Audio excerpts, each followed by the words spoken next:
Goal, nation's leading institute.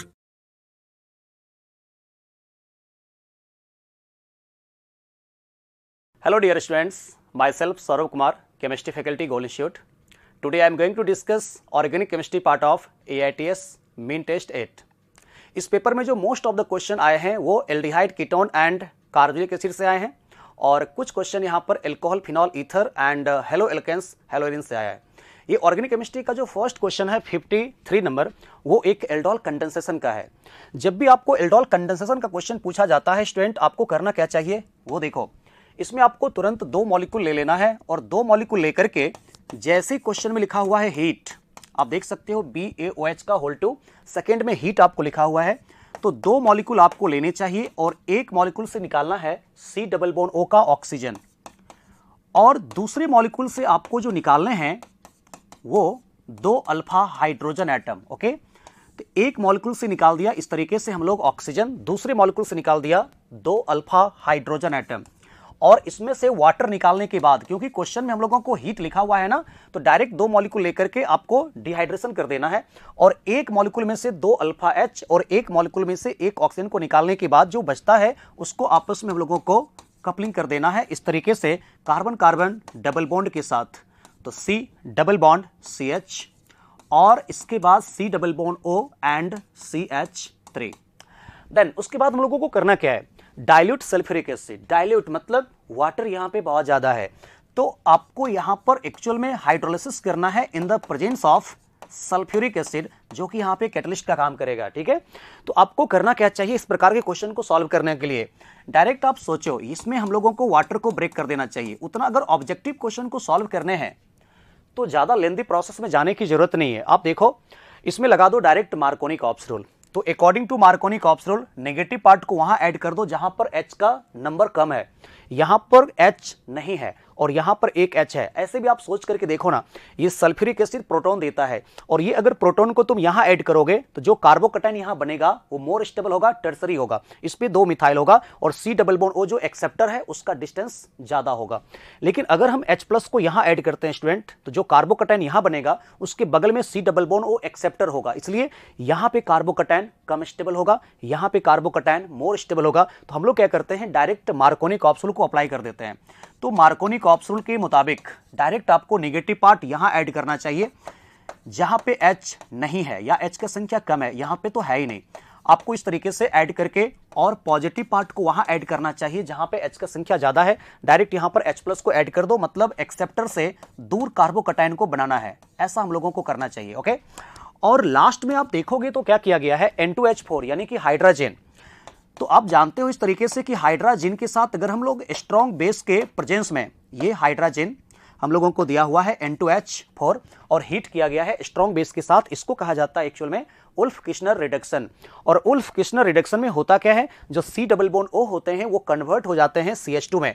यानी overall तुमको बनाना है क्वेश्चन इस तरीके से, यहां पर OH रह जाएगा, एल्कोहल का तो कुछ नहीं होने वाला है क्योंकि ये उल्फ-किश्नर है। अगर इसी रिएक्शन में होता क्लेमेंसन, तो क्लेमेंसन होता तो अगर यहां पर, तो जानते हो आप उसमें होता है जिंक एमलगम और HCl होता तो एल्कोहल के साथ रिएक्शन करके OH को हटा के यहां पे क्लोरीन आ सकता था, लेकिन क्लेमेंसन नहीं है, उल्फ-किश्नर है, तो OH इस OH को कुछ नहीं करेगा, अपनी जगह पे रहेगा और साथ में यहां पे जो C डबल बॉन्ड O है उल्फ-किश्नर में कन्वर्ट हो जाएगा CH2 में और आपको इसमें CH3 रखने हैं। तो देखो ऐसा कोई ऑप्शन है क्या, ये तो होगा नहीं क्योंकि मिथाइल यहां पर सिर्फ आ गया और H है, वो तो होगा नहीं। सेकंड ऑप्शन भी नहीं होगा, तो फर्स्ट ऑप्शन नहीं होगा, सेकंड ऑप्शन नहीं होगा, ऑप्शन हो गया थर्ड, क्योंकि सबसे पहले हमने करा दिया एल्डोल कंडेंसेशन। ओके, दो मॉलिक्यूल लेके एक मॉलिक्यूल में से ऑक्सीजन, दूसरे मॉलिक्यूल में से दो अल्फा H निकाल करके C double bond CH, C double bond O CH3, फिर करा दिया हाइड्रोलिसिस, क्योंकि लिखा हुआ है dilute sulphuric acid. Okay student, तो डाइल्यूट सल्फ्यूरिक एसिड का मतलब वाटर के साथ reaction in the presence of sulphuric acid.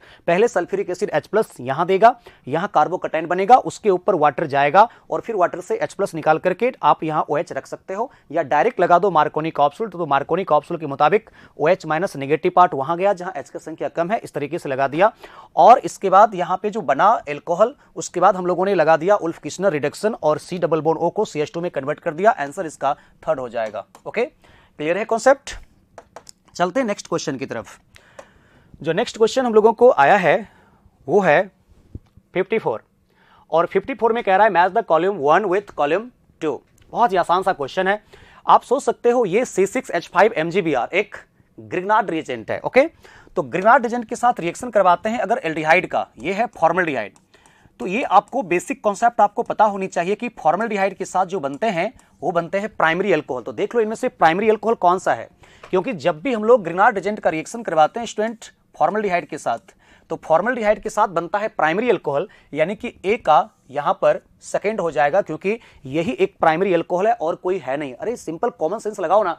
Grignard reagent के साथ एल्डिहाइड का होता है न्यूक्लियोफिलिक एडिशन रिएक्शन, तो न्यूक्लियोफिलिक एडिशन रिएक्शन होगा, यहां पर ये ऐड होगा, इसमें 2 हाइड्रोजन है, तो ये कन्वर्ट हो जाएगा CH2OH में, तो C6H5 ऐड होकर के CH2OH में कन्वर्ट हो जाएगा, फॉर्मल्डिहाइड बनाता है प्राइमरी अल्कोहल।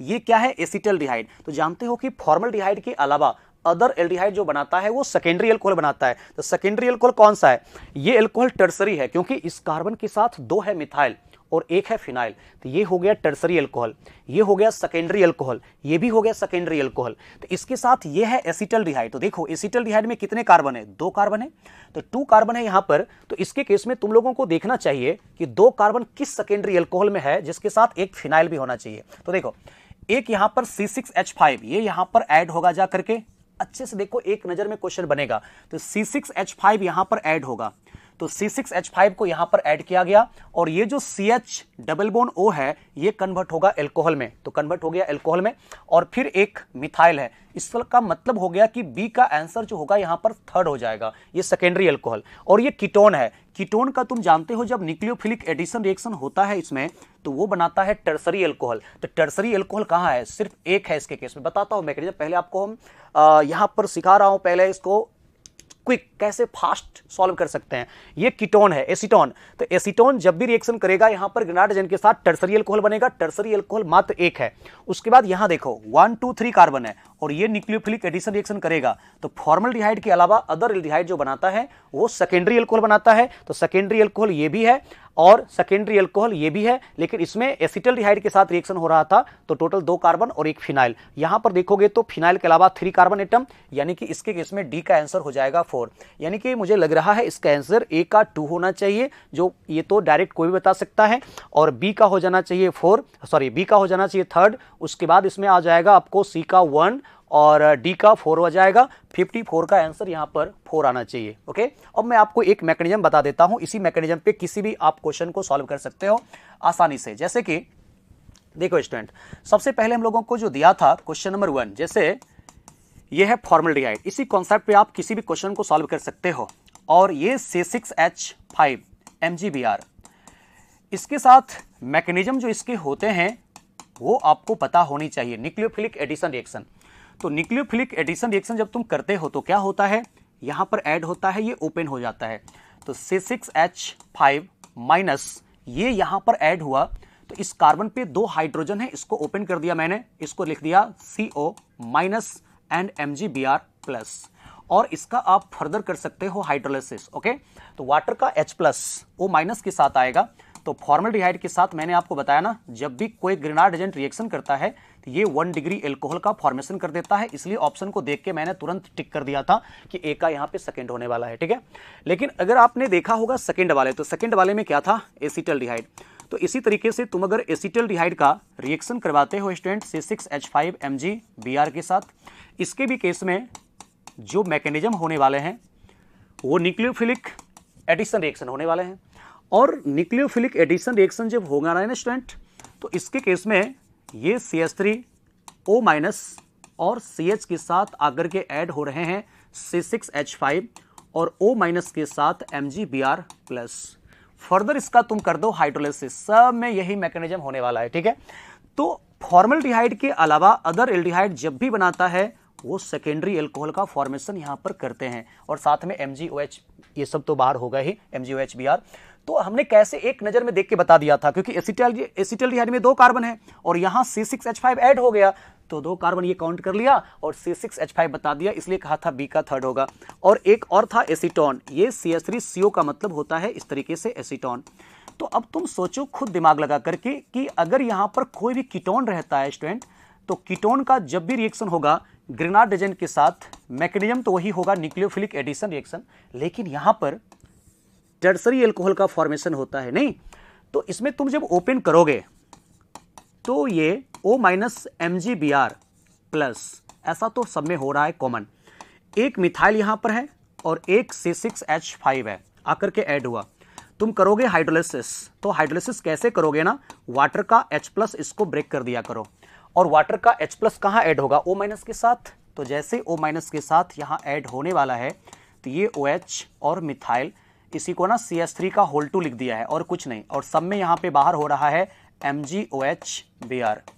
और एक लास्ट हम लोगों को जो दिया था इसके केस में, वो 4 ऑप्शन में वो ऐसा दिया था स्टूडेंट जिसमें कि CH3 CH2 C double bond OH, और इसके भी रिएक्शन अगर तुम करवाते हो C6H5 MgBr।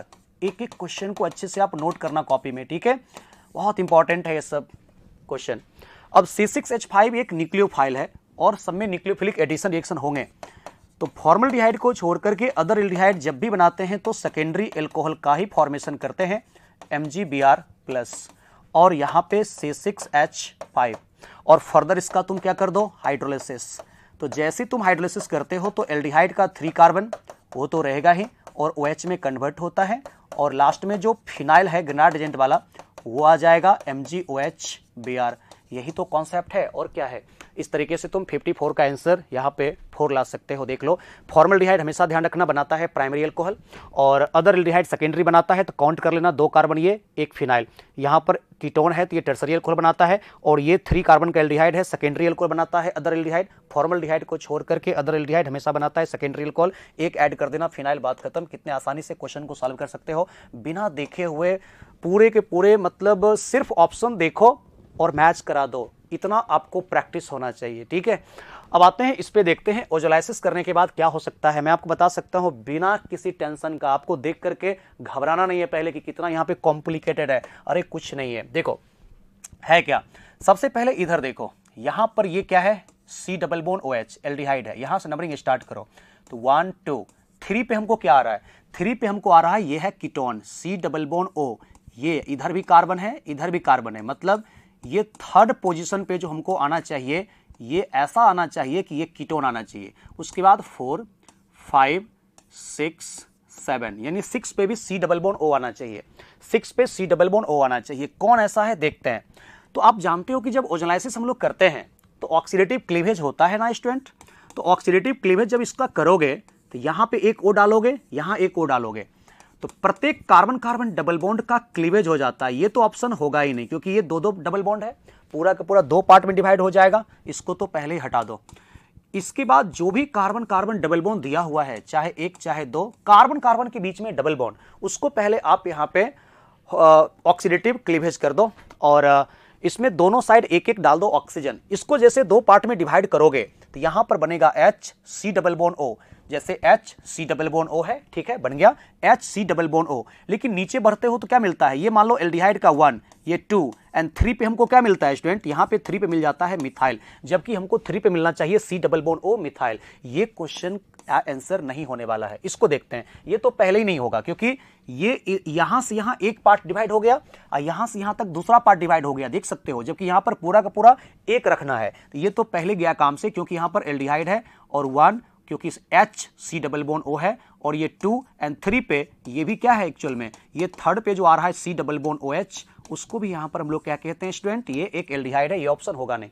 इसमें आते हैं, ये क्या है, यहां पर एक कार्बन कार्बन डबल बॉन्ड है, इसका हमने ओजोलाइसिस किया तो HC डबल बॉन्ड O, यानी कि यहां पर ये जो बनेगा एल्डिहाइड, इसको 1 मान लो, ये 2 एंड 3 पे देखो क्या मिलता है, 3 पे मिलता है जो हम चाहते हैं C double bond O and methyl. तो थर्ड कार्बन पे क्या दिया हुआ है, C डबल बॉन्ड O और मिथाइल। उसके बाद देखो 4 5 एंड 6 पे हमको कीटोन मिला, और 7 ये कार्बन, यानी कि इसका जब तुम करते हो ओजोलाइसिस तो मैं आपको बता देना चाहता हूं थर्ड ही ऑप्शन यहां पे मिला। एक नजर में कैसे बना सकते हैं, यहां देखो, यहां पर अगर यहां आप देखोगे HC डबल बॉन्ड O, और इसके बाद इसको अगर नंबरिंग करो 1 2 3 पे हमको क्या मिल गया, मिथाइल, जबकि हमको 3 पोजीशन पर मिलना चाहिए था C डबल बॉन्ड O। तो देखो एक बार मैं इसको पूरी तरह से करके दिखाता हूं किस तरीके से यहां पे किया जा सकता है स्टूडेंट, बहुत आराम से इसको अब तुम मिला सकते हो आंसर को।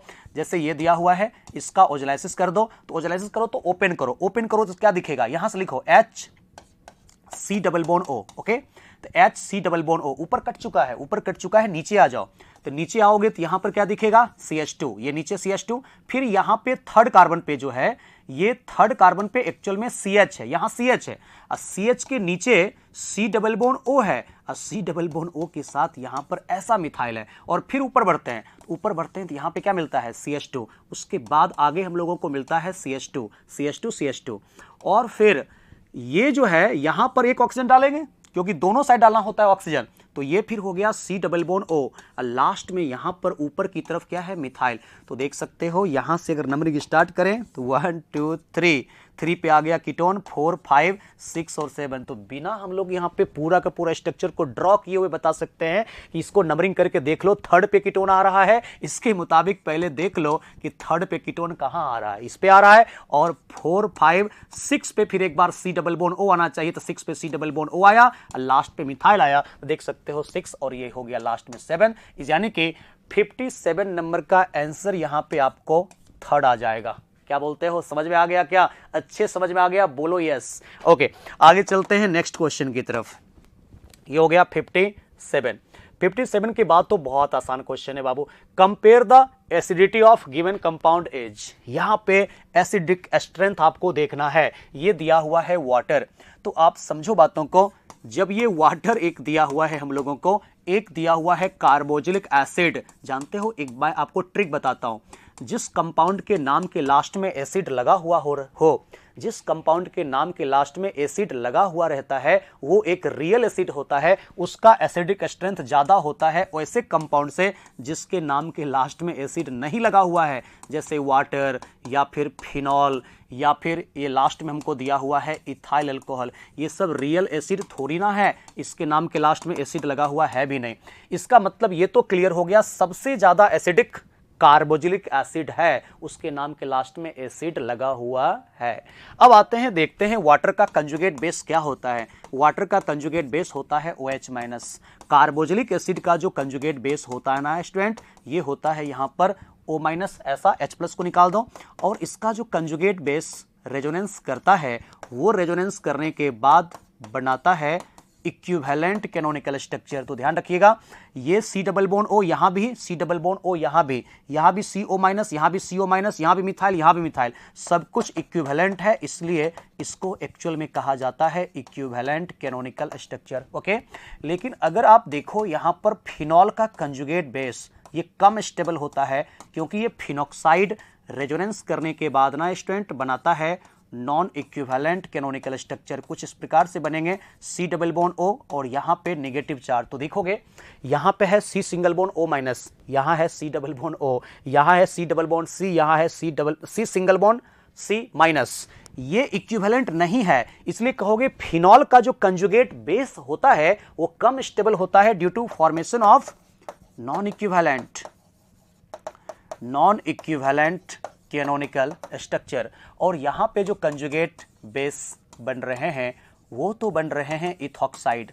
तो इथॉक्साइड में इसका कौन सा इफेक्ट लग रहा है, +I, जबकि वाटर में तो कोई कंजुगेट बेस में +I लग नहीं रहा है। तो सबसे कम स्टेबल कंजुगेट बेस किसका होगा, इथेनॉल का। इथेनॉल का कंजुगेट बेस सबसे कम स्टेबल होगा, और जैसा कि तुम लोग जानते हो एसिडिक स्ट्रेंथ डायरेक्टली प्रोपोर्शनल होते हैं ना स्टेबिलिटी ऑफ कंजुगेट बेस। तो सबसे कम स्टेबल कंजुगेट बेस किसका होगा, इथाइल अल्कोहल का, क्योंकि इथेनॉल का यहां पे कंजुगेट बेस में +I लग रहा है, तो सबसे कम एसिडिक D होगा। उसके बाद A होगा, क्योंकि उसका कंजुगेट बेस रेजोनेंस स्टेबलाइज नहीं है। उसके बाद होगा फिनॉल, क्योंकि यहां पर कार्बोक्सिलिक एसिड का conjugate base equivalent canonical structure बनाता है, तो सबसे ज्यादा स्टेबल कंजुगेट बेस यहां पर B में कार्बोक्सिलिक एसिड का होगा। इसके आधार पे आंसर कोई हो रहा है क्या, D का सबसे कम एसिडिक स्ट्रेंथ, उसके बाद A नहीं होगा, इसमें होगा D के बाद हो जाएगा, सॉरी D के बाद A होगा, D के बाद A, उसके बाद C, उसके बाद B। तो आंसर इसका आपको सेकेंड हो जाएगा, 58 का आंसर 2 होगा। एक बात लेकिन ध्यान से देखिएगा, मैं जो बोलता हूं उसको नोट कर लीजिएगा अगर आप नहीं जानते हो तो। All alcohol are less acidic than water except methanol, ठीक है।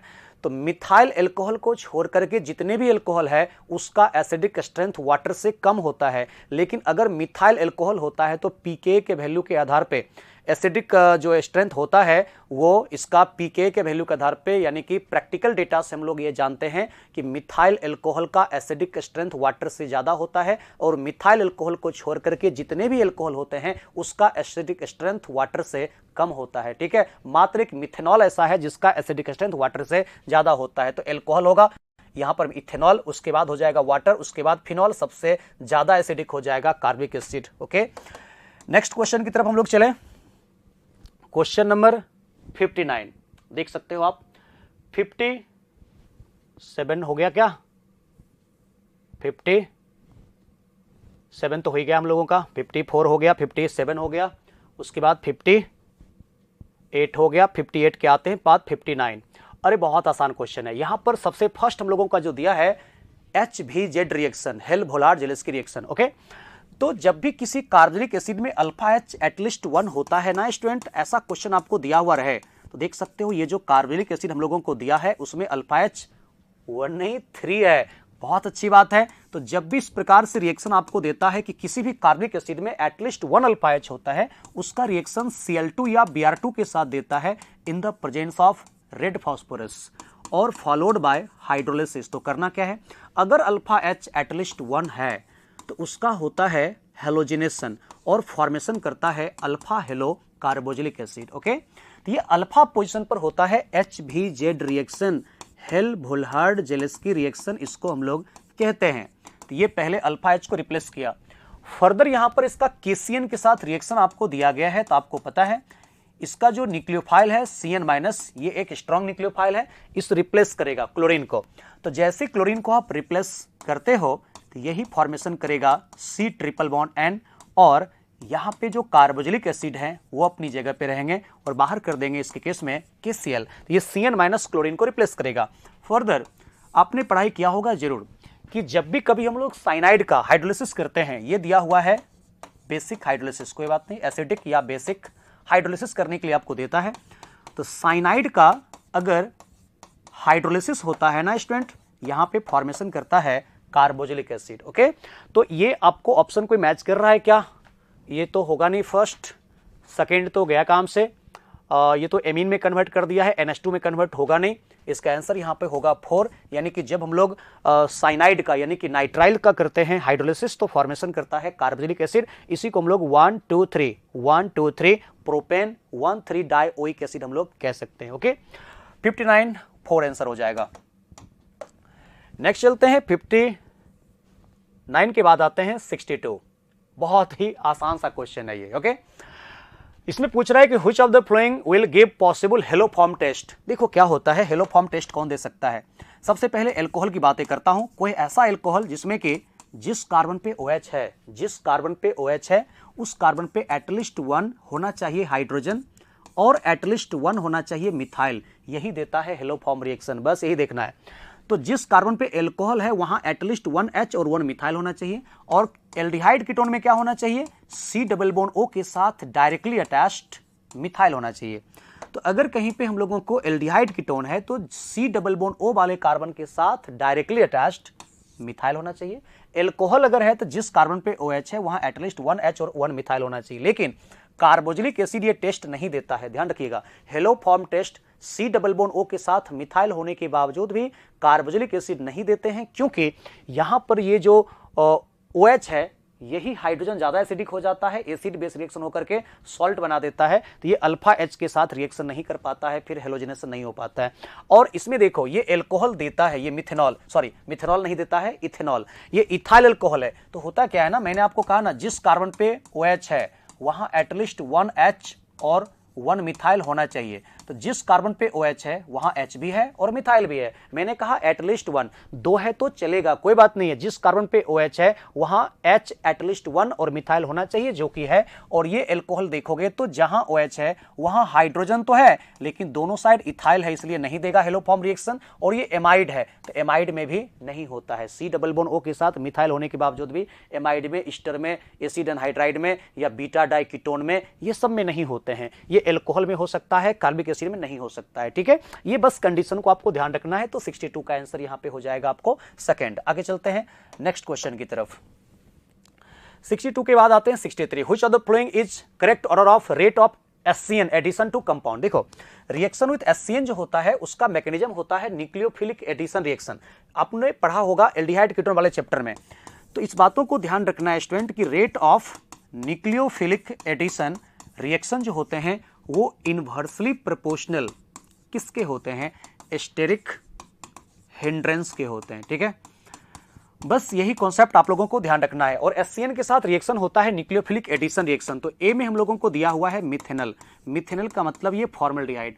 बी में हम लोगों को दिया हुआ है एसीटोन, एसीटोन ये होता है, ओपन करके आपको लिखना है एसीटोन। सी में एसिटोफेनॉन, तो एसिटोफेनॉन जो हो गया ये हो गया, इसको एसिटोफेनॉन कहते हैं। और डी में हमको दिया हुआ है बेंजोफेनॉन, तो बेंजोफेनॉन का स्ट्रक्चर ये होगा सी डबल बॉन्ड ओ के दोनों साइड। फिनाइल को आपको ऐड करना है, तो आपको इंक्रीजिंग ऑर्डर में पूछा जा रहा है। तो सबसे कम रिएक्टिव हो जाएगा डी, क्योंकि स्टैटिक हिंड्रेंस यहां पे सबसे ज्यादा है। उसके बाद इसमें हो जाएगा सी, उसके बाद नेक्स्ट आएगा बी, और सबसे ज्यादा रिएक्टिव यहां पर ए होगा, क्योंकि स्टैटिक हिंड्रेंस यहां पे सबसे कम हो रहा है। देखो कोई आपसा ऑप्शन मैच कर रहा है क्या, डी, उसके बाद सी, उसके बाद बी और ए, ऐसा और कोई ऑप्शन तो नहीं है। डी सी ए बी है गलत, और यस 63 का आंसर यहाँ पे सेकंड हो जाएंगे। तो देखना है HCN के साथ रिएक्शन होता है स्टूडेंट न्यूक्लियोफिलिक एडिशन रिएक्शन, और rate of nucleophilic addition reaction inversely proportional steric hindrance हो जाता है। और यहां तो डाइबल H के द्वारा है, यानी कि डाई आइसोब्यूटाइल एल्युमिनियम हाइड्राइड। देखो क्या करना है, डाई आइसोब्यूटाइल एल्युमिनियम हाइड्राइड जो होता है एक रिड्यूसिंग एजेंट का यहां पे काम करेगा, और इस एस्टर का रिडक्शन जब करेगा तो इसमें एल्डिहाइड बनाएगा एसिडिक पार्ट को, नहीं तो होता क्या है ना कि DIBALH इसका फुल फॉर्म होता है स्टूडेंट, DIBALH का die isobutyl aluminium hydride, die isobutyl aluminium hydride, और फॉलोड बाय एसिडिफिकेशन। तो करना क्या है, ये जो है ना जिसके नाम के लास्ट में हाइड्राइड लगा होता है वो देता है रिएक्शन में H-, okay, lithium aluminium hydride, sodium borohydride, die isobutyl aluminium hydride, ये सब H- देता है, और यही H- को ला करके यहां पर तुमको ऐड करना है। ओके, तो जैसे ही ऐड करोगे स्टूडेंट ये यहां पर एलिमिनेट करेगा, तो आपको यहां पर ये जो डाई आइसोब्यूटाइल एल्युमिनियम हाइड्राइड है वो रिएक्शन में H- डोनेट करेगा, वही H- को यहां पर ऐड करके C2H5- को बाहर करना है। यानी कि आपको देखना है पहले बनेगा क्या।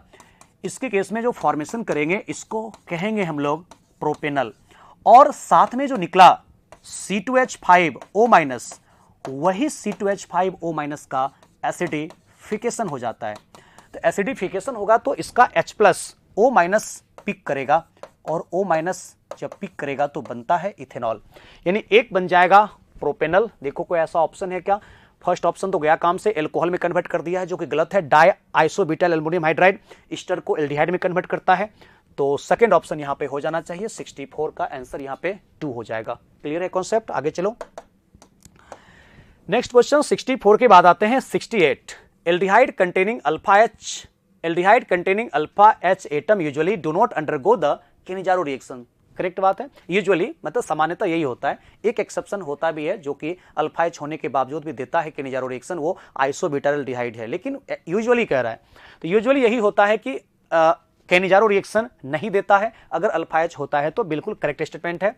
और केनिजारो रिएक्शन में सबसे पहला स्टेप होता है न्यूक्लियोफिलिक एडिशन रिएक्शन, और सेकंड स्टेप होता है हाइड्राइड ट्रांसफर, फिर होता है प्रोटॉन ट्रांसफर। आपने मैकेनिज्म देखा होगा इसका। तो केनिजारो रिएक्शन अंडरगो भाया हाइड्राइड आयन ट्रांसफर मैकेनिज्म, ये बिल्कुल करेक्ट कह रहा है। यानी कि 68 का आंसर यहां पर होना चाहिए 1, 68 का 1 हो जाएगा। क्योंकि अब देखो जैसे C6H5C डबल बॉन्ड OH है, इसमें केनिजारो रिएक्शन होता है, तो सबसे पहले क्या होता है न्यूक्लियोफिलिक एडिशन रिएक्शन। तो न्यूक्लियोफिलिक एडिशन रिएक्शन होता है सबसे फर्स्ट स्टेप में, और सबसे फर्स्ट स्टेप में जैसे ही न्यूक्लियोफिलिक एडिशन रिएक्शन हुआ तो ये OH- ऐड हुआ। इसके बाद नेक्स्ट स्टेप जो हम लोगों का होता है उसमें हाइड्राइड ट्रांसफर होता है स्टूडेंट, यही होता है एक्चुअल में RDS सोलेस्ट स्टेप। यहां जिस मॉलिक्यूल पे OH ऐड हुआ वहीं से एक H- इसके पास ऐड हो जाता है, ठीक है, और फिर यहां पर ये तब तक डोनेट कर देगा, तो फॉर्मेशन कर देता है C6H5, C double bond O के साथ OH रह जाता है, और C6H5 CO- and H and H ऐसा हो जाता है।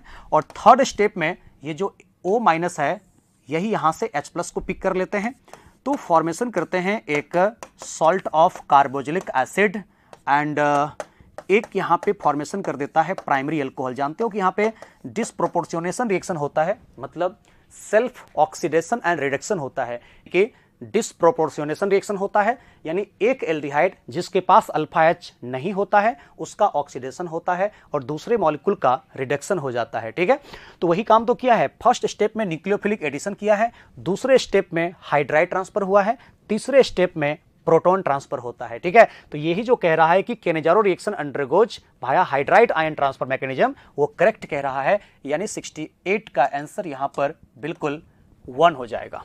गुड।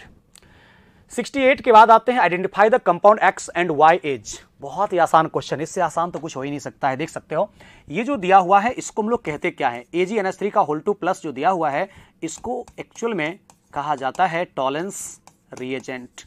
और टॉलेंट टेस्ट देता कौन है? टॉलेंट टेस्ट देता है एल्डिहाइड, कीटोन तो देता नहीं है। तो एल्डिहाइड मात्र एक दिया हुआ है फर्स्ट ऑप्शन में, और किसी में एल्डिहाइड है ही नहीं। एक ही नजर में पकड़ लेंगे आंसर यहां पर, इसमें एकमात्र एल्डिहाइड दिया हुआ है, इसमें जो है सेकंड ऑप्शन में, वो भी इसमें दिया हुआ है जो दूसरा वाला स्ट्रक्चर है, तो उसमें से कोई मतलब होगा नहीं। तो फर्स्ट स्ट्रक्चर जो होना चाहिए एक्स, वो यहां पर उसमें एल्डिहाइड होना चाहिए। फर्स्ट स्ट्रक्चर में एक्स में होना चाहिए एल्डिहाइड, तो एल्डिहाइड एक फर्स्ट ऑप्शन में ही है। तो आपको देख करके ही लग जाएगा कि यहां पर आंसर इसका 1 होगा। देखो कैसे होगा, मैं इसको थोड़ा एक्सप्लेन कर देता हूं। होगा ये कि जब तुम ये स्ट्रक्चर लेते हो तो कीटोन का तो कुछ होगा नहीं, क्योंकि टॉलेंस रिएजेंट जो होता है माइल्ड ऑक्सीडाइजिंग एजेंट होता है। ये यहां पर जो लिखा हुआ है AgNH3 का होल 2 प्लस OH माइनस, ये एक माइल्ड ऑक्सीडाइजिंग एजेंट होता है स्टूडेंट, इसको हम लोग कहते हैं टॉलेंस रिएजेंट। तो ये कीटोन को ऑक्सीडाइज नहीं करता है और कीटोन अपनी जगह पे रहेगा। एल्डिहाइड का जब ऑक्सीडेशन होता है तो बनता है कार्बोक्सिलिक एसिड, तो ये एल्डिहाइड को ऑक्सीडाइज करेगा सिर्फ, यानी एक्स ये होगा और वाई ये होगा। अब यहां पे हीट करना है, तो जैसे तुम हीट करोगे डीकार्बोक्सिलेशन होगा। ध्यान देना, जहां पे तुमको कार्बोलिक एसिड अटैच्ड है वहां पे बनाना है पहले कार्बे एनायन, और देखना है क्या कार्बे एनायन रेजोनेंस स्टेबलाइज्ड हो सकता है क्या, तो डीकार्बोक्सिलेशन बिना सोडा लाइम का हो सकता है। तो यहां पर देख सकते हो जहां कार्बोलिक एसिड अटैच्ड है वहां पे अगर कार्बे एनायन को बनाते हैं तो C डबल बॉन्ड O के साथ रेजोनेंस स्टेबलाइज्ड हो जाता है, इसलिए बिना सोडा लाइम का हो सकता है डीकार्बोक्सिलेशन। तो कैसे करोगे, देखो यहां पे जो O के साथ अटैच्ड हाइड्रोजन है वो अपना 2 इलेक्ट्रॉन देकर के बना देगा C डबल बॉन्ड O। एक C डबल बॉन्ड O पहले से है, ये H प्लस 2 इलेक्ट्रॉन देगा, बन जाएगा C डबल बॉन्ड O। ये इलेक्ट्रॉन देगा तो यहां पे बनेगा C माइनस, ये अपना इलेक्ट्रॉन देगा C माइनस, और वही H प्लस यहां आकर के ऐड हो जाते हैं, जिसके कारण कि तुमको बन जाएगा C डबल बॉन्ड O के साथ H, यानी कि ये ऑप्शन आ जाता है और इसमें CO2 गैस बाहर होता है। ठीक है, डीकार्बोक्सिलेशन होता है। अरे तुरंत आपको देख के आ जाना चाहिए कि X यहां पर क्या होना चाहिए, एल्डिहाइड जिसमें होना चाहिए। एक ही ऑप्शन हमको दिख रहा है जिसमें फर्स्ट स्ट्रक्चर जिसमें एल्डिहाइड दिया हुआ है, बाद बाकी एल्कोहल है, मिथाइल है, वो सब टॉलेंट टेस्ट देता ही नहीं है, और वही एल्डिहाइड कन्वर्ट होगा कार्बोनिक एसिड में, और फिर उसमें जब हीट करेंगे तो डीकार्बोक्सिलेशन होकर के ये साइक्लोहेक्सानोन का फॉर्मेशन हो सकता है। तो 69 का आंसर यहां पर फर्स्ट हो जाएगा, करेक्ट है। चलते हैं नेक्स्ट क्वेश्चन की तरफ। 69 के बाद which of the following does not react with sodium bisulphide. देखो NaHSO3 के साथ रिएक्शन कौन कर सकता है ये हमको देखना चाहिए। तो NaHSO3 सोडियम हाइड्रोजन सल्फाइड या सोडियम बाइसल्फाइड के साथ रिएक्शन ऑलमोस्ट सारे के सारे एल्डिहाइड करते हैं, लेकिन कीटोन में सिर्फ वही कीटोन रिएक्शन करता है जिस कीटोन के साथ C डबल बॉन्ड O के साथ डायरेक्टली अटैच्ड कम से कम एक मिथाइल होना चाहिए। तो C डबल बॉन्ड O के साथ कम से कम एक मिथाइल है, तभी वो NaHSO3 के साथ रिएक्शन कर सकते हैं, और ये साइक्लोहेक्सानोन, इसको कहा जाता है अनहिंडर्ड साइक्लिक कीटोन। तो अनहिंडर्ड साइक्लिक कीटोन ये भी रिएक्शन करता है, लेकिन इसके दोनों साइड अगर लगा दोगे कोई ग्रुप तब रिएक्शन नहीं करेगा। तो ये अनहिंडर्ड साइक्लिक कीटोन रिएक्शन करता है, और ओपन चेन में C डबल बॉन्ड O के साथ कम से कम एक साइड मिथाइल होना चाहिए, तब होगा रिएक्शन। तो ये रिएक्शन करेगा, फॉर्मल्डिहाइड बिल्कुल करेगा, साइक्लोहेक्सानोन भी करता है, अनहिंडर्ड साइक्लिक कीटोन है। ये एसीटोन करेगा क्योंकि C डबल बॉन्ड O के साथ मिथाइल है। ये रिएक्शन नहीं करेगा B, क्योंकि C डबल बॉन्ड O के दोनों साइड में से किसी भी साइड एटलीस्ट एक मिथाइल नहीं है, इसलिए कम से कम एक साइड मिथाइल होगा तभी रिएक्शन करेगा, नहीं तो क्राउडिंग ज्यादा होने के कारण यहां पे रिएक्शन नहीं हो सकता है। 72 का आंसर यहां पे सेकंड हो जाना चाहिए। उसके बाद आते हैं नेक्स्ट 72 के बाद 73 the order of reactivity of phenyl magnesium bromide with the flowing compounds. मैंने आपको अभी क्वेश्चन बताया था कुछ देर पहले, कहा था कि जब भी कभी किसी एल्डिहाइड या कीटोन का रिएक्शन चाहे HCN के साथ होता है, चाहे NaHSO3 के साथ होता है, चाहे फिनाइल मैग्नीशियम ब्रोमाइड यानी कि ग्रिग्नार्ड एजेंट के साथ होता है, तो अभी आपको बताया था मैकेनिज्म, ग्रिग्नार्ड एजेंट के साथ न्यूक्लियोफिलिक एडिशन रिएक्शन होता है। मतलब यहां भी हम लोगों को यही चीज देखना है कि rate of nucleophilic addition reaction ये इनवर्सली प्रोपोर्शनल किसके, स्टेरिक हिंड्रेंस के। तो इनवर्सली प्रोपोर्शनल आपको करने हैं स्टेरिक हिंड्रेंस, बात खत्म। देख लो सबसे कम स्टेरिक हिंड्रेंस कहां है, डी में। डी में दोनों साइड H है, सबसे ज्यादा रिएक्टिव होगा। उसके बाद B हो जाएगा, तो D के बाद B, उसके बाद A, सबसे कम रिएक्टिव हो जाएगा C, क्योंकि C में दोनों साइड फिनाइल है। यहां पे क्राउडिंग बहुत ज्यादा है, तो 73 का आंसर यहां पे 4 हो जाएगा, करेक्ट। बस nucleophilic addition reaction inversely proportional steric hindrance आपको लगाने हैं। अब देखो इसमें क्या कहा जा रहा है कि कार्बनिक कंपाउंड ये X की जगह पे क्या होना चाहिए, जिसका पहले हम लोगों को रिएक्शन करवाना है इथाइल मैग्नीशियम ब्रोमाइड के साथ, फिर करना है हाइड्रोलिसिस, उसके बाद यहां पर कॉन्सेंट्रेटेड सल्फ्यूरिक एसिड के साथ रिएक्शन करवाना है और फिर ओजोनाइसिस करना है। तो बनाना क्या है, इथेनॉल प्लस पेंटेन 3 ऑन। तो पहले क्या करो, तुम यहां पे देख लो कि एक्चुअल में इथेनॉल और पेंटेन 3 ऑन किस एल्कीन से बना है। तो ये लिख लिया हम लोगों ने इथेनॉल और पेंटेन 3 ऑन, इसका मतलब ऐसा होगा पेंटेन 3 ऑन 1 2 3 4 एंड 5, ऐसा हो गया। और इसमें से ये बाहर कर दो O2 को। तो O2 को जैसे ही बाहर किया ना स्टूडेंट, तो अब बना CH3 CH double bond C के साथ एक इधर इथाइल और एक और इथाइल। तो एक्चुअल में ये एल्कीन बनना चाहिए 1 2 3 1 2 3, नंबरिंग इधर से होगा 1 2 3 4 एंड 5। ये हो गया 3 इथाइल और पेंट 3 इन, ऐसा एल्कीन। यानी कि हम लोगों को जो Y है, Y का स्ट्रक्चर ये हो जाएगा। नहीं तो Y का स्ट्रक्चर हम लोगों को पता चल चुका है CH3, अरे नंबरिंग गलत कर दिया है मैंने, नंबरिंग गलत कर दिया है, क्योंकि यहां से आ जाएगा ये 1 2 3 पे आता है, नंबरिंग इधर से हो जाएगा ना, 1 2 2 पे आ जा रहा है, carbon carbon double bond, numbering इधर से हो जाएगा। तो अब इसके केस में तुम ऐसा बना देते हो, कार्बन कार्बन डबल बॉन्ड के साथ एक C and CH2 and CH3 है और फिर CH2 एंड CH3 है। तो देखो ना कौन ऐसा है जिसके ऊपर 2 इथाइल है। तो इस C डबल बॉन्ड O के ऊपर एक मिथाइल एक इथाइल है, गया काम से, ये तो होगा नहीं। इस पे एक प्रोपाइल है, गया काम से, ये तो होगा नहीं। इस पे दोनों साइड मिथाइल है, गया काम से। हमको साफ साफ दिख रहा है कि 2 इथाइल होना चाहिए। तो देख लो ना कौन ऐसा है जिसके ऊपर 2 इथाइल है। 2 इथाइल इसी ऑप्शन में मिल रहा है हम लोगों को, ऐसे ही आ जाता है। तो अब आपको मैं सॉल्व करके दिखाता हूं पूरा का पूरा। आपको कहे सर आपको तो प्रैक्टिस ज्यादा है, आप तो टीचर हैं, आप बना देते हैं खटाक से, हमको नहीं समझ में आता है, बता रहे हैं। देखो आंसर इसका 76 का सेकंड हो जाएगा। ये तो समझ में आ गया कि 2 इथाइल है, तो 2 इथाइल यहां पे आ गया और रिएक्शन यहां पर करवाना है, एक इथाइल इधर से तो एक इथाइल इधर से आ गया। तो देखो कैसे करते हैं। तो सबसे पहले इथाइल मैग्नीशियम ब्रोमाइड का रिएक्शन करवा दो इसके साथ, सेकंड ऑप्शन जो दिया हुआ है इसके साथ। यहां पे CH3 CH2 MgBr, इसका रिएक्शन हम लोगों ने करा दिया। ये जो हम लोगों को सेकंड ऑप्शन आ रहा है क्योंकि उसी में 2 इथाइल है, और आप बारी बारी से सबका करके ट्राई कर सकते हो, नहीं आएगा कोई ऑप्शन और। तो ये C double bond O CH2 and CH3, ठीक है स्टूडेंट, ऐसा कर देते हैं। ये तो आपने समझ गया है, तो इसको हटा देता हूं यहां से। ये कैसे कैसे यहां पर आता है, कौन सा एल्कीन का हम लोगों ने ओजोलाइसिस किया, तो किस एल्कीन का ओजोलाइसिस किया, तो ये दोनों बना। ये कैसे लाते हैं आपको दिखा दिया, O2 निकाल करके बनाते हैं। अब तुम न्यूक्लियोफिलिक एडिशन रिएक्शन करवा दो स्टूडेंट। तो जैसे ही तुम यहां पे CH3 CH2 MgBr इसका रिएक्शन करवाते हो ना CH3 CH2 CO CH2 CH3 के साथ, तो न्यूक्लियोफिलिक एडिशन रिएक्शन होगा। और डायरेक्ट में एक स्टेप में इसको कन्वर्ट कर देता हूं आफ्टर द हाइड्रोलिसिस एल्कोहल में। तो जैसे ही तुम एल्कोहल में कन्वर्ट करोगे, इसको ये मत समझना कि यहां पर डबल बॉन्ड है, डबल बॉन्ड नहीं है, एक्चुअल में सिंगल बॉन्ड ही है। तो CH3 CH2 COH हाइड्रोलिसिस कर दे रहा हूं डायरेक्ट में, और इसमें भी CH2 के साथ CH3, ऐसा ही हो गया ना। अब तुम सोचो खुद, यहां पे ये एक्चुअल में ले लेता हूं अगर X, ये ले लिया कार्बनिक कंपाउंड X, तो ये बन गया, फिर से X ही दे दिया है, कोई बात नहीं। तो यहां पर एक्चुअल में X ये बनेगा, ये भी दे दिया, XC दे दिया है, और इसका सल्फ्यूरिक एसिड के साथ हीट करने के लिए दिया। तो जैसे सल्फ्यूरिक एसिड के साथ इस एल्कोहल को तुम हीट करते हो ना स्टूडेंट, डिहाइड्रेशन होगा। सेट जब शुरू लगा दो तो डायरेक्ट कहीं से भी कर दो, डिहाइड्रेशन सेम बनने वाला है, सबके सब इथाइल ही है।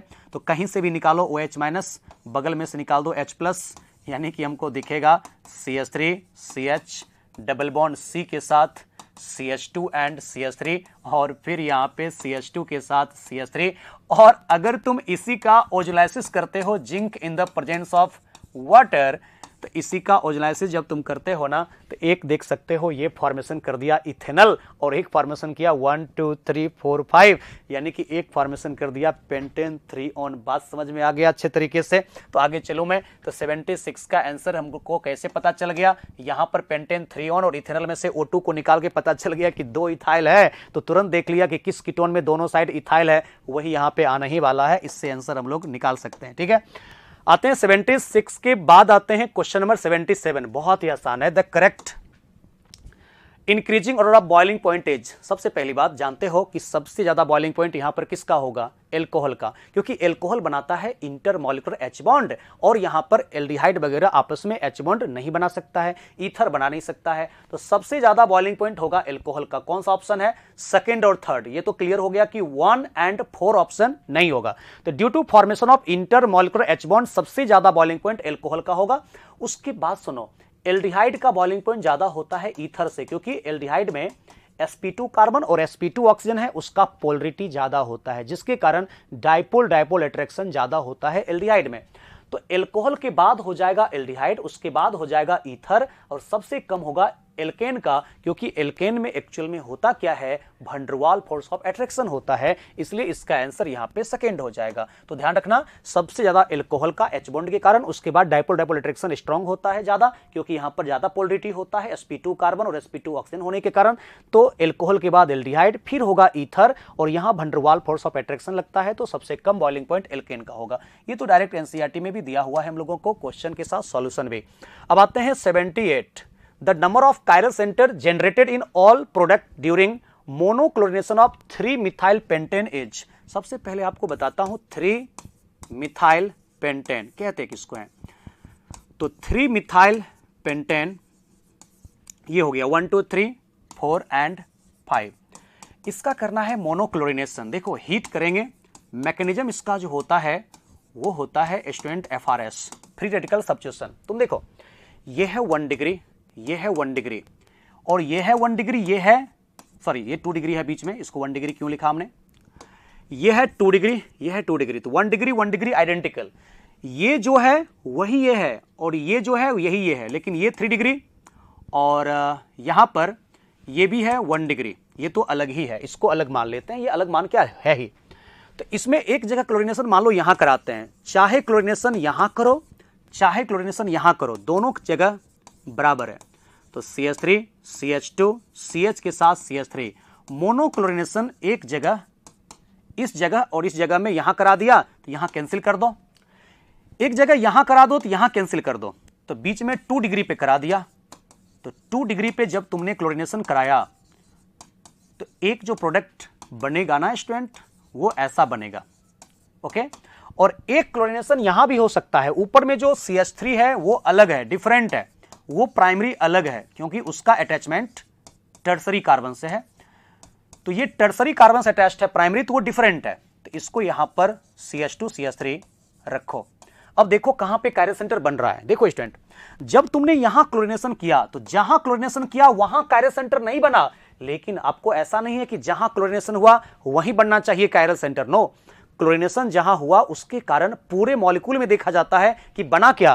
तो यहां जब क्लोरिनेशन हुआ तो यहां नहीं बना, इसके कारण यहां बना कायरल सेंटर, क्योंकि यहां एक हाइड्रोजन है, एक मिथाइल है, एक इथाइल है, इतना बड़ा एक CH2CH2Cl है, यहां बना कायरल सेंटर।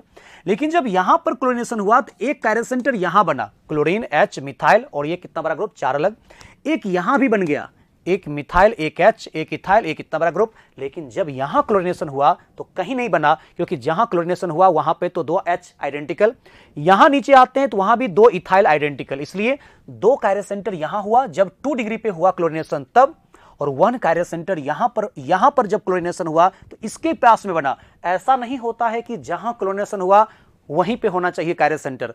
क्लोरीनेशन होने के बाद पूरे मॉलिक्यूल में चेक किया जा सकता है। तो यहां पर क्लोरीनेशन होने के कारण इसमें 4 डिफरेंट एटम ग्रुप हो रहे हैं, इसलिए टोटल नंबर ऑफ कार्य सेंटर इसके केस में 78 का आंसर यहां पे आपको स्टूडेंट थर्ड हो जाएगा। ठीक है, क्लियर है कॉन्सेप्ट? आगे चलो। 78 के बाद नेक्स्ट क्वेश्चन आते हैं 79। इसमें देखो क्या कहा जा रहा है। इसमें कह रहा है आप लोगों को कि NaBr plus sulphuric acid major product यहां पर क्या बन सकता है। चलिए देखते हैं इसको। तो सल्फ्यूरिक एसिड क्या करता है, पहले यहां पर कैटलिस्ट का काम करता है। तो ये हो गया OH, इसमें रखो मिथाइल। तो सल्फ्यूरिक एसिड स्टूडेंट इस रिएक्शन में एक कैटलिस्ट का काम करता है और ये देता है H+। उस H+ को पिक करता है ये OH। जैसे OH पिक किया ये कन्वर्ट हो जाता है H2O प्लस में और यहां पे एक मिथाइल जो है वो तो रहेगा ही। अब करना क्या है, ये बन गया गुड लिविंग ग्रुप। तो गुड लिविंग ग्रुप होने के कारण वाटर को बाहर करो और वाटर को बाहर करने के बाद ना यहां पे फॉर्मेशन करो कार्बोकैटायन इंटरमीडिएट।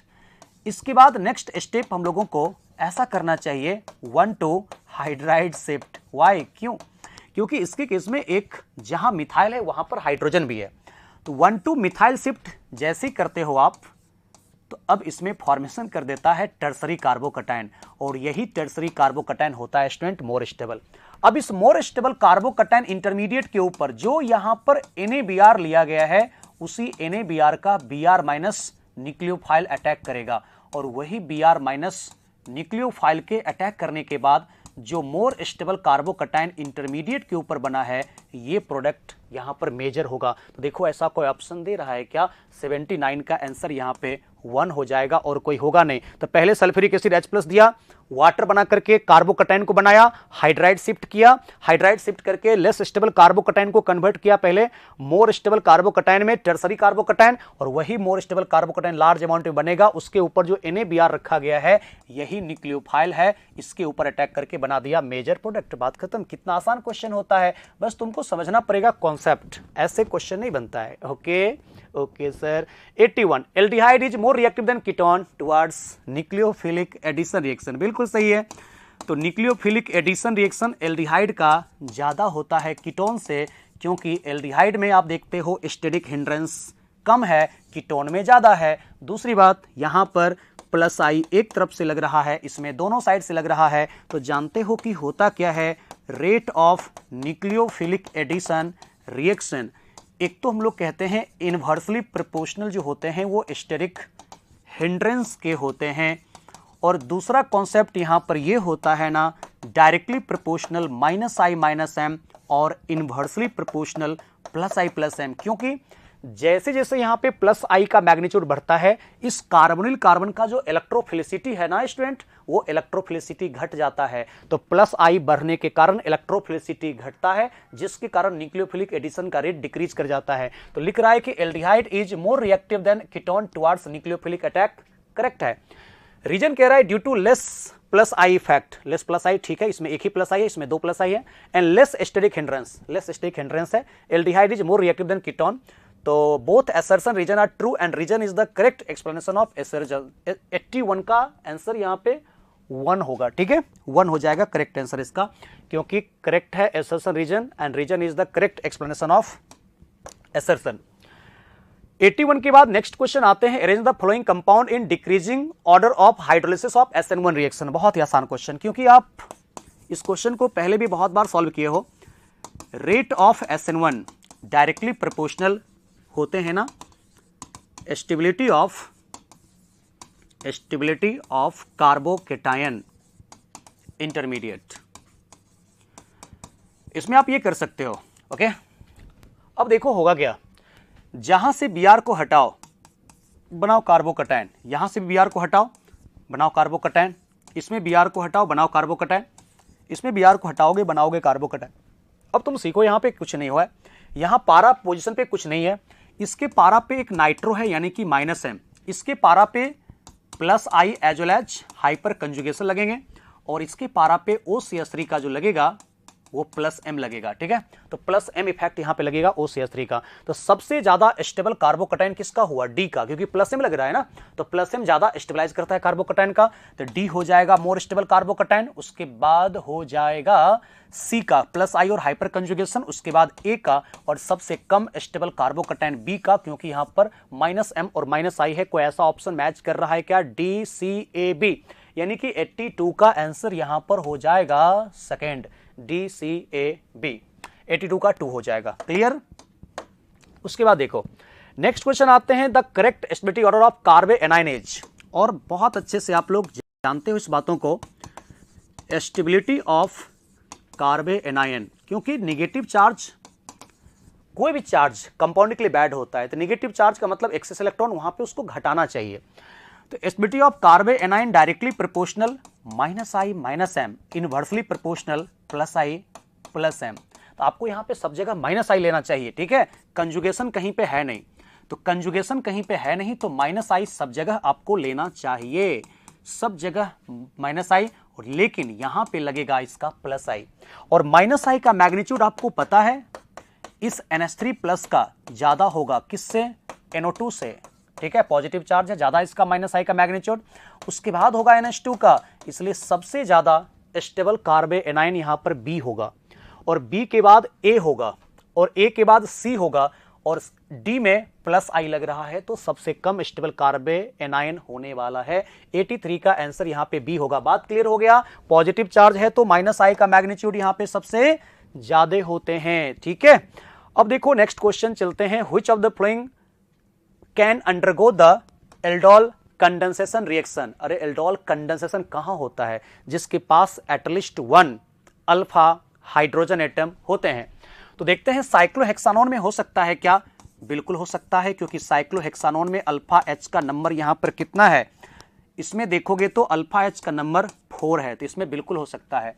बेंजिल्डिहाइड में केनिजारो रिएक्शन हो सकता है, लेकिन इसमें एल्डोल कंडेंसेशन नहीं हो सकता है। उसके बाद आते हैं 2266 टेट्रा मिथाइल साइक्लोहेक्सानॉन, यानी कि आपको साइक्लोहेक्सानॉन के 22 and 66 ऐसा हो गया, 2266 टेट्रा मिथाइल साइक्लोहेक्सानॉन। मिथेनल, मिथेनल का मतलब हो गया फॉर्मल्डिहाइड, इसमें भी हो सकता है सिर्फ केनिजारो रिएक्शन। तो इसमें आप कहोगे ऑप्शन हो जाएगा 85 का 1, इसमें आपको एल्डोल कंडेंसेशन रिएक्शन हो सकता है। पूछा है which of the following can undergo the aldol condensation reaction, जहां अल्फा एच एटलीस्ट 1 हो सकता है स्टूडेंट, वहीं पे हो सकता है। 85 का आंसर 1 होगा। Which of the following reagent can be used to distinguish benzaldehyde from acetophenone. बहुत आसान है। बेंजिल्डिहाइड ये हो गया, ये हो गया बेंजिल्डिहाइड, एक एल्डिहाइड हो गया, एरोमेटिक एल्डिहाइड, एरोमेटिक एल्डिहाइड कहोगे, और एसीटोफेनॉन ये हो गया ketone.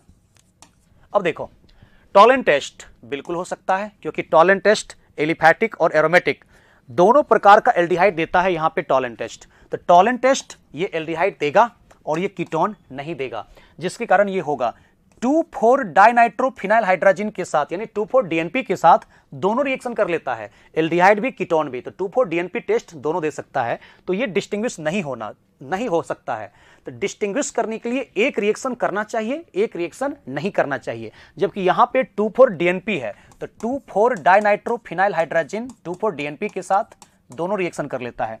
Fehling test, Fehling solution के साथ एरोमेटिक एल्डिहाइड रिएक्शन नहीं करता है और कीटोन भी नहीं करता है, तो दोनों में से कोई रिएक्शन नहीं किया तब भी डिस्टिंग्विश नहीं हो सकता है। और डाइबल एच के साथ, डाई आइसोब्यूटाइल एल्युमिनियम हाइड्राइड के साथ तो इसका टेस्ट ये सब हो नहीं सकता है, यानी कि टॉलन टेस्ट के द्वारा यहां पर हो सकता है डिस्टिंग्विश, क्योंकि एल्डिहाइड देगा और कीटोन नहीं देगा। ठीक है, ये तो क्लियर हो गया। आगे चलते हैं नेक्स्ट क्वेश्चन की तरफ। 90 के बाद आते हैं 91।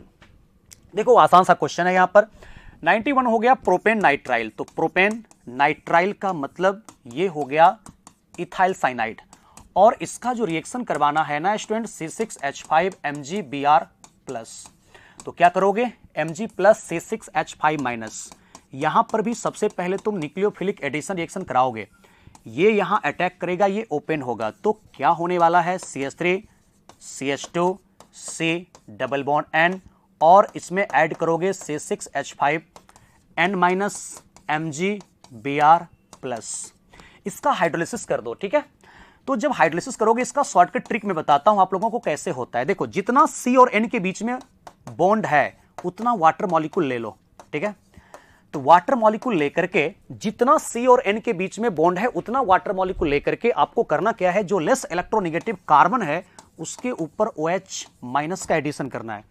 तो एक कार्बन पे 2 OH अनस्टेबल होता है और यहां पे C6H5 तो है ही, तो एक कार्बन पे 2 OH अनस्टेबल हो गया क्योंकि 2 बॉन्ड था तो 2 OH माइनस को लाया, तो एक निकाल देता हूं OH माइनस और एक निकाल देता हूं H प्लस, तो यही बना देगा C डबल बॉन्ड O, यानी कि वाटर निकालने के बाद CH3 CH2 C double bond O के साथ C6H5, नेम क्या होगा 1 2 3 1 फिनाइल प्रोपानॉन, 1 फिनाइल प्रोपानॉन, यानी कि आंसर इसका 91 का 1 हो जाएगा। देख सकते हो 1 फिनाइल प्रोपानॉन। क्लियर है कॉन्सेप्ट? डायरेक्ट इसका न्यूक्लियोफिलिक एडिशन करो और फिर हाइड्रोलिसिस कर दो। जितना बॉन्ड C और N के बीच में उतना वाटर का OH माइनस कार्बन पे लाओ। एक कार्बन पे 2 OH अनस्टेबल, तो बाहर कर दो। इसके केस में वाटर मॉलिक्यूल बन जाएगा C डबल बॉन्ड O, यानी कि 1 फिनाइल प्रोपानॉन का फॉर्मेशन कर देगा। नेक्स्ट आते हैं 95 नंबर। 95 में ब्रोमिनेशन है स्टूडेंट। ठीक है, तो ब्रोमिनेशन कैसे करोगे वो सीखो। जब ब्रोमिनेशन होता है ना, तो यहां पे साइक्लिक हेलोनियम आयन इंटरमीडिएट का फॉर्मेशन करता है। ठीक है, तो करना क्या होगा, ये Br2 हम लोगों को लेना होगा। यहां पे हेलोजन के ऊपर लोन पेयर तो होता ही है, तो ये जो एल्काइन का पाई बॉन्ड है अपना 2 इलेक्ट्रॉन देगा इस वैकेंट d ऑर्बिटल में, बाहर करेगा Br माइनस को, एक लोन पेयर अपना इसको डोनेट भी करेगा, जिसके कारण तुम लोग ऐसा करना कि यहां पे रख देना डबल बॉन्ड, एक Br प्लस को लाना बीच में, एक पाई बॉन्ड का इलेक्ट्रॉन दिया है, एक लोन पेयर इसको दिया है, यही बनता है साइक्लिक ब्रोमोनियम आयन इंटरमीडिएट और Br माइनस बाहर हो गया। ठीक है, ऐसा कर दिया हम लोगों ने। और इसके बाद इसमें हम लोगों को करना क्या है, इसके बाद यहां पर करना है इसके ऊपर अटैक वाटर का। तो वाटर किस डायरेक्शन से जाएगा, वाटर जाएगा इसके केस में उस डायरेक्शन से Br प्लस ओपन होगा, जिधर से Br प्लस ओपन होने के बाद सोचो कुछ देर के लिए कि जो कार्बोकैटायन बनेगा वो ज्यादा स्टेबल बनेगा, तो इधर से फिनाइल के साथ जो बनेगा कार्बोकैटायन वो ज्यादा स्टेबल बनेगा रेजोनेंस के कारण, इसलिए उस डायरेक्शन से ही वाटर का OH एडिशन होगा। और जैसे ही वाटर का डायरेक्ट मैं OH ले लेता हूं और यहां पे ये बच गया CH के साथ, इसमें क्या Br, तो क्रॉस वाला मेजर बनता है। जब भी इस प्रकार की रिएक्शन होता है Br2 in the presence of water, cross वाला मेजर होता है। तो एक तरफ से Br प्लस को ओपन किया तो इधर से जो फिनाइल था उसके साथ पॉजिटिव चार्ज थोड़ा ज्यादा स्टेबल होगा, उधर से ही वाटर का OH माइनस आएगा। लेकिन तुमको पता है यहां पर जो हो जाएंगे ना वो होंगे टॉटोमेरिज्म। वाई टॉटोमेरिज्म क्यों होगा, क्योंकि कार्बन कार्बन डबल बॉन्ड के साथ OH इनॉल फॉर्म। तो जैसे ही टॉटोमेरिज्म होगा यहां पर इस तरीके से इसको ओपन करके तुम इनॉल को कीटो फॉर्म में कन्वर्ट कर सकते हो। तो ध्यान देना, अगर तुमको Br2 भी है और वाटर भी है तो क्रॉस वाला मेजर होता है, यही Br माइनस भी अटैक कर सकता है यहां पर, तो Br माइनस भी अटैक कर सकता है ना स्टूडेंट, तो वो होता है एक्चुअल में माइनर प्रोडक्ट हो जाता है, माइनर होता है। ठीक है, तो टॉटोमेरिज्म होने के बाद C डबल बॉन्ड O में कन्वर्ट कर देना, वाटर यहां से अटैक नहीं करेगा, इस डायरेक्शन से ओपन होगा, तब जाकर के यहां पर जो डेल्टा प्लस बनेगा वो ज्यादा स्टेबल फिनाइल के कारण, इसलिए इस तरीके से हम लोग अटैक करके जो इनॉल बना दिया कार्बन कार्बन डबल बॉन्ड के साथ OH, टॉटोमेरिज्म हो जाएगा, C डबल बॉन्ड O में कन्वर्ट हो जाएगा और इसका H प्लस यहां आ जाएगा जहां पे Br के साथ CH है, इसलिए इसके केस में तुम लोग जो कहते हो ये कन्वर्ट हो जाएगा C double bond O CH2Br। बात समझ में आया? जब भी Br2 in the presence of water रहता है तो विशनल डाइहैलाइड मेजर नहीं होता है, यहां पर OH अटैक करता है वाटर वाला, क्रॉस वाला मेजर हो जाता है। और यहां चूंकि कार्बन कार्बन डबल बॉन्ड के साथ OH है, इसलिए कार्बन कार्बन डबल बॉन्ड के साथ OH को इनॉल फॉर्म कहते हैं, तो टॉटोमेरिज्म करके कीटो में कन्वर्ट हो जाता है, वो ज्यादा स्टेबल होता है, तो मेजर हो जाएगा यहां पर सेकंड वाला। ओके, क्लियर हो गया? तो 95 का सेकंड आंसर हो जाएगा।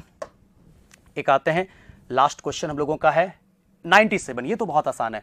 97 में कह रहा है for the given reaction select the most appropriate reagent X as. अरे C डबल बॉन्ड O को सिर्फ कन्वर्ट करना है किस में, CH2 में, मतलब यहां पे या तो क्लेमेंसन करोगे या फिर उल्फ किश्नर करोगे। तो इसमें सोडियम ड्राईथर तो ये तो होगा नहीं, लिथियम एल्युमिनियम हाइड्राइड से एल्कोहल बन जाता है जबकि एल्कोहल नहीं बनाना है, सोडियम बोरोहाइड्राइड से भी एल्कोहल बन जाता है जो कि बनाना नहीं है, तो zinc amalgam in the presence of HCl हो जाएगा, यानी कि इसके केस में हम लोग कर सकते हैं क्लेमेंसन रिडक्शन या उल्फ किश्नर दिया नहीं है, इसलिए 97 का आंसर यहां पर हो जाएगा आपको सेकंड। क्लियर हो गया कॉन्सेप्ट? अब तो कोई क्वेश्चन यहां पर मुझे दिख नहीं रहा है, सारे क्वेश्चन हम लोगों ने डिस्कस कर दिया है, तो आपको और अच्छे से एक एक क्वेश्चन को अपने से खुद से देखना है और एनसीईआरटी का जो भी क्वेश्चन डायरेक्ट है या फिर उसके कॉन्सेप्ट्स लिए गए हैं आपको अपने क्लास नोट्स में जाकर के उसके मैकेनिज्म को थोड़ा अपने से सॉल्व करके देखना चाहिए कि कहाँ पर क्या हमको पढ़ाया गया है, उसके अनुसार और अच्छे से कॉन्सेप्ट को आपको क्लियर रखना चाहिए। ठीक है, जितना ज़्यादा आप कॉन्सेप्ट क्लियर करोगे उतना अच्छा आप कंफर्टेबल रहोगे एग्जाम में। ठीक है, तो रटने की कोशिश नहीं करना है, ऑर्गेनिक केमिस्ट्री को समझना है, तब जाकर के आपको एग्जाम में कंफर्टेबल रहने देगा और एक एक क्वेश्चन आसानी से आपको बनेंगे। Okay, thank you.